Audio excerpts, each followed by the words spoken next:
Hello दोस्तों, कैसे हो आप सब। Welcome back to job university में प्रकाश। तो FCI AG3 mains exam over हो चुकी है। बहुत सारे कैंडिडेट्स का सवाल था कि एफसीआई AG3 में डॉक्यूमेंट वेरिफिकेशन के लिए टोटल कितने कैंडिडेट्स को कॉल किया जाएगा और कौन कौन से डॉक्यूमेंट्स लेकर जाने होते हैं डॉक्यूमेंट वेरिफिकेशन के टाइम पे।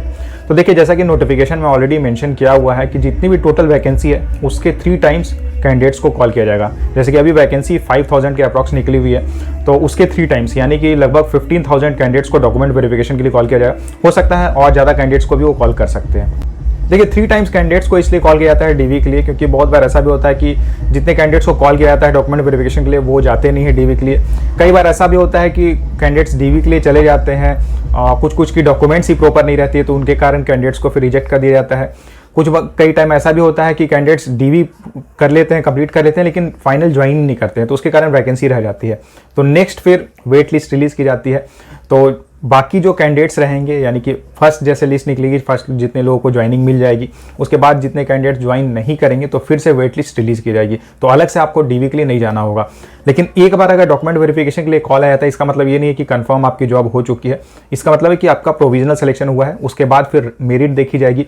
अगर मेरिट में आपकी मार्क्स अच्छी रहती है, आपकी रैंकिंग अच्छी रहती है, तो ही आपको जॉब मिलेगी।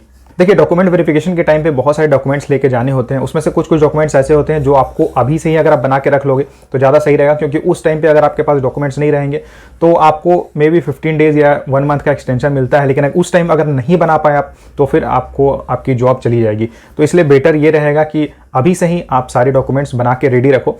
और ये जो डॉक्यूमेंट्स हैं ये आगे जो आने वाली एग्जाम्स है उसमें भी आपको काम आएंगे। तो ऐसा नहीं है कि ये डॉक्यूमेंट आप अगर बना लेते हो तो वेस्ट होगा। क्या क्या डॉक्यूमेंट्स चाहिए, तो सबसे पहले जो डीवी की कॉल लेटर रहेगी वो समय रिलीज़ की जाएगी डॉक्यूमेंट वेरिफिकेशन की जब कॉल आएगा, तो वो कॉल लेटर आपको लेकर जाना होता है। साथ ही साथ 2 पासपोर्ट फोटोग्राफ लेकर जाने होते हैं। आईडी प्रूफ लेकर जाना होता है, 1 या 2 आईडी प्रूफ आप लेकर जा सकते हो। एप्लीकेशन फॉर्म, जो आपने एप्लीकेशन फिल किया था ऑनलाइन, उसकी PDF फॉर्मेट में अगर आपने सेव किया हुआ है तो उसकी आपको ये कॉपी लेके जानी होगी, प्रिंट आउट लेके जानी होती है।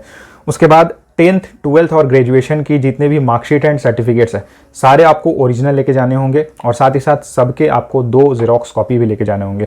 इसके अलावा कास्ट सर्टिफिकेट, अगर आप OBC SC ST EWS category में अगर आप आते हो या फिर एक सर्विसमैन कैटेगरी में आते हो तो उसके अकॉर्डिंग जो भी रेलिवेंट सर्टिफिकेट रहेंगे वो आपको बनवा के लेकर जाना है। एक और इंपॉर्टेंट चीज़ है कि यहाँ कंप्यूटर सर्टिफिकेट भी रिक्वायर्ड है, लेकिन कंप्यूटर सर्टिफिकेट उन कैंडिडेट्स को लेकर जाना है जिन्होंने 10th 12th या फिर ग्रेजुएशन में कभी भी कंप्यूटर या कंप्यूटर से रिलेटेड सब्जेक्ट नहीं पढ़ा हुआ है। अगर आपने ऑलरेडी कभी भी 10th 12th ग्रेजुएशन में कोई भी किसी भी सेमेस्टर में किसी भी एज सब्जेक्ट कंप्यूटर पढ़ा हुआ है या कंप्यूटर से रिलेटेड कोई भी सब्जेक्ट पढ़ा हुआ है तो आपको कंप्यूटर सर्टिफिकेट वगैरह की कोई रिक्वायरमेंट नहीं है। लेकिन अगर आपने कंप्यूटर कभी भी नहीं पढ़ा है ग्रेजुएशन तक में तो फिर आपको एक सर्टिफिकेट लेकर जाना होगा। एटलीस्ट जो डिप्लोमा या फिर एडवांस डिप्लोमा इस टाइप के जो कोर्सेज रहते हैं कंप्यूटर के, वो आप सर्टिफिकेट बनवा लेना, बन जाते हैं, ज़्यादा प्रॉब्लम नहीं होती है। तो वो आप सर्टिफिकेट बना के रेडी रखना, या फिर आप बाद में भी बनवा सकते हो, कोई इशू नहीं है। लेकिन बात करके आप रखना, अगर आपके पास सर्टिफिकेट नहीं है तो कहीं आप बात कर लेना कि भाई मुझे अगर रिक्वायरमेंट रहेगी, ज़रूरत पड़ेगी तो मैं आपसे बनवाऊँगा, ये आप क्लियर कर लेना। इसके अलावा अगर आप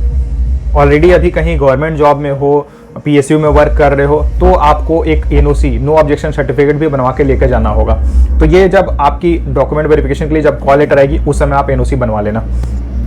तो जितने भी डॉक्यूमेंट्स मैंने आपको बताए हैं सब आपको ओरिजिनल लेके जाने हैं। इसके साथ ही साथ आपको 2 फोटोकॉपी जरूर लेकर जाना है।